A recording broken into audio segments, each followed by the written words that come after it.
Hello, this is Dr. Mark Miravalle. I am here in Ireland with Anne, a lay apostle. We are going through Volume 7, entitled Greetings from Heaven. I would like to read this July 30th, 2004 message from St. Ignatius, which will be followed by a commentary by Anne. These are his words, and I quote, "We have many things to talk about, dear brothers and sisters, but only some of them will be communicated in this way. The other things we want to tell about will be communicated to you in more conventional ways. Many of us have written works of spiritual significance. Those works sometimes chronicle our struggles, which will interest you, I know, but also you can look for the revelations given to us by God. There is a great body of heavenly wisdom on the earth right now. Look to this body of work for deeper knowledge of Jesus and everything to do with God. If you are following these words, you will be interested to read about us and our own difficulties. You will then understand that you are not the first person who has had to suffer for the faith. And you will also understand that when we tell you to trust, we understand that it can require a heroic act of your will. We do not speak lightly to you, my friends. We speak with all gravity, all consideration, and with complete cooperation in God's goals for this mission. So you cannot err if you follow our words. Our words are one with God, because they come from Him and unity to Him. We are a heavenly family, all together, all joined. You are part of that family, only you are still earning your salvation. Would we return to work for Jesus again, leaving heaven with all of its wonders and comforts? Of course we would.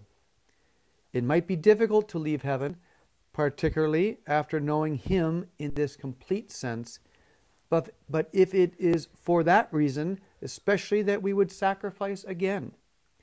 We would do anything for Him, and I say that with no reluctance, no hesitations. Truly, when you are with Jesus, you will feel the same. The achievement which we are trying to inspire you to work for is to serve Him completely before you know Him completely. This, your challenge, is done through your faith, your love, your knowledge of Him obtained in contemplation. This knowledge of Him is His gift to you, but He cannot gift you with these graces if you do not want them and if you choose not to accept Him. You must be available to Him in order for Him to work in your soul. Many reject Him now. That is simply the unpleasant truth. We would not hide the truth from you because it is for the truth we have come to you. You will need to use the truth as a weapon. When someone speaks the truth, people listen. They may become angry, they may deny the truth, and they may then try to hide the truth, but they will hear you. And then they must make a choice. You see, my brothers and sisters, there are souls to whom the truth has not been adequately represented. You will change that. We will show you how. One way is to spread these words and to assist those who have accepted the mission of spreading these words. These words are truth. They will spread. But if you can help, you should help. Your reward will be great, and you will be part of our team. I am Ignatius. I wish to help you all. Do not be afraid. If you have a heavenly concept that confuses you, ask for my help. I will bring you the information you require. Do not think that heavenly learning is for great scholars. Most saints were not great scholars. Most were simple people who loved God. Try for that. Try to be simple. Try to love God. I love you most tenderly, my friend. And your comments? Well, the most encouraging there is that most saints were simple people who loved God. We can do that. Mm-hmm. That's a manageable goal for us. I think that's beautiful. And then he talks about if there's a heavenly concept that confuses you, ask me and I'll help you. You know, so he extends his hand to us. There are many heavenly concepts that are over my head. And I don't worry about them. I don't get upset about them. I just concentrate on what I do understand.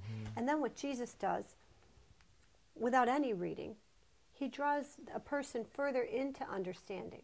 So we should pray for understanding, and the Lord will give it as a gift. Right. He can infuse any knowledge or wisdom into us that he chooses. And Ignatius is pointing to this.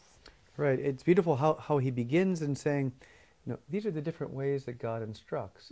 He's instructing right now through these very powerful and superabundant messages.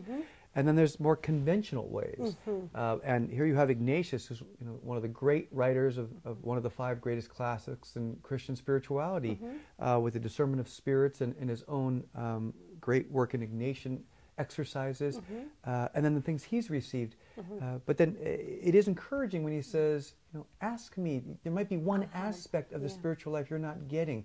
Doesn't mean ask me about how you can have 3 persons in one God necessarily. Ask me how to inculcate this virtue, or if there's a confusion. And then he'll pray, he'll intercede for you, and the understanding will come. Now, isn't it beautiful that he says, yeah, these are nice, and these are for your time, and God is gracious. And then he says there's also a big body of heavenly wisdom on the church. He points to the writings of saints and says, come and look, and we've fought the same battles. He says it will encourage you to know that you're not the only one who's asked to suffer for the faith or to sacrifice. He reminds us that trust can require a heroic act of our will. It's not easy to trust. He says, we understand how difficult this can be. I mean, he says, well, you're part of the heavenly family. You're still earning your salvation. But the fact that we are living on earth, still earning our salvation, in no way diminishes the reality that we are part of the heavenly family. That's consoling. It is consoling. And I also, even in the mystery of who God has chosen to speak to us right now. We saw this with St. Thomas Aquinas. And again, with St. Ignatius, the author of the spiritual exercises, who had such wisdom, but he calls us to be simple. Try to be simple. Try to love God. I love you most tenderly. So you'd almost think he would be one to give us a complex treatment, but we get the opposite. And it's heaven saying, you can do this. This is not for theologians and scholars. This is for everyone, and this is heaven's way to help. But I think the more you master a concept, the simpler it becomes. It's just complicated getting there. The route is getting there. But once you get to the top of it, it becomes simple. Right. And he's saying all these bodies of knowledge, all these ways of guiding us are all made to us. And with heaven's assistance, it will be simple. Look at how he says, I thought this was beautiful. He says, okay, if we were asked to go back and do it again, would we go back? He says, yes, we would. Of course we would. We would do it all over again. Yeah, great stuff. And that's very nice. Thanks, Anne.